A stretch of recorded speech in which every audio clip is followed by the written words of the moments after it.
అందరికీ ప్రాతకాల నమస్కారములు. నా పేరు సి రాజప్ప. మా యొక్క పాఠశాల మాధ్యమిక పాఠశాల జీమంగళము, ఒసూరు తాలూకా, కృష్ణగిరి జిల్లాలో ఉన్నది. మా యొక్క పాఠశాలలో ఎల్కేజీ నుండి 8వ తరగతి వరకు 180 మంది పిల్లలు చదువుతూ ఉన్నారు. 95 మంది ఇతర రాష్ట్రాల విద్యార్థులు, అంటే ఉత్తరప్రదేశ్, బీహార్, ఒడిశా, మహారాష్ట్ర ఇటువంటి వలస వచ్చినటువంటి వారు విద్యార్థులు. తమిళనాడు ప్రభుత్వము ద్వారా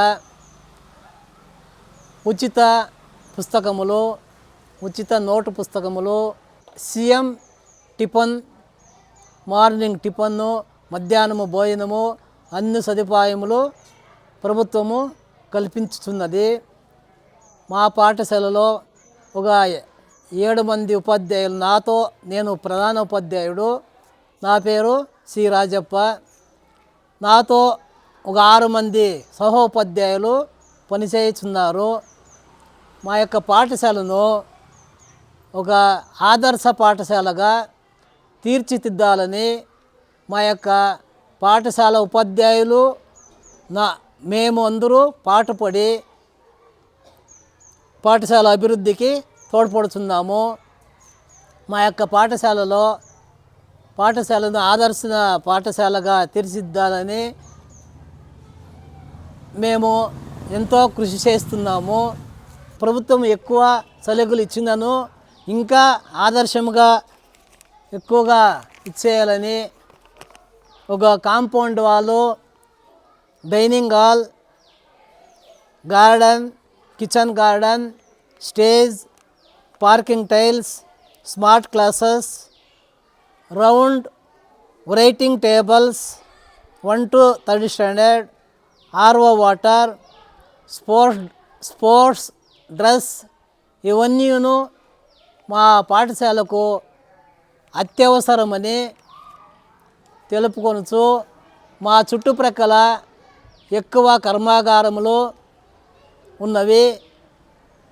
ఆ తర్వాత CRS ఫండ్ ద్వారాను కర్మాగారముల్లో ఉన్న యజమాన్యంతో మా యొక్క పాఠశాలకు దాతలుగా ముందుకు వచ్చి మా యొక్క పాఠశాలను ఆదర్శ పాఠశాలగా తీర్చిదిద్దాలని నేను కోరుకొనుచున్నాను.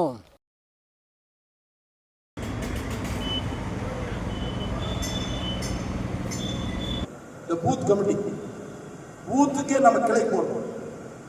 ஒரு பூத் வருதுன்னா, ஒரு வாக்குச்சாவடி வருதுன்னா, ஒரு 1000 ஓட்டு இருக்குன்னா, அந்த வாக்குச்சாவடியில் உட்பட்ட வாக்காளர்களை நாம் பார்க்கணும். ஓட்டர்ஸ் லிஸ்ட் கொடுத்துறோம். அந்த ஓட்டர் லிஸ்ட்ல நம்ம கட்சிக்காரர் எவ்வளவு பேர் இருக்காங்க, 1000 பேர் இருக்காங்கன்னு வச்சுக்கோங்களேன். அது நம்ம கட்சியில் வேகமாக செயல்படக்கூடியவர், கட்சி அன்றாமிகள் வேற, கட்சிக்காக ஓட்டு போடுறவங்க வேற, கட்சி ஜெயிக்கணுன்றதுக்காக அந்த பகுதியில் எல்லா நேரத்திலும் நின்று போராடக்கூடியவர்கள் எத்தனை பேர் இருக்கிறாங்க, அவங்களே டிக் பண்ணிங்க. 100 பேர் வராங்களா, 200 பேர் வராங்களா, 50 பேர் வராங்களா, டிக் பண்ணிங்க. அந்த டிக் பண்ணின்னு அதுல 9 பேர் ஒரு 40-45 வயசுக்குள்ள கொஞ்சம் சீனியர்கள்லாம் கோபப்படக்கூடாது, வருத்தப்படக்கூடாது. சீனியர்கள்லாம் 26 நம்ம ஜெயிக்கணுமையா. ஜெயிச்சுட்டு அந்த சீனியர்களுக்கு முதல் மாலை போடுறது அவங்களை தேடி வந்துதான் அதிமுக போடும்.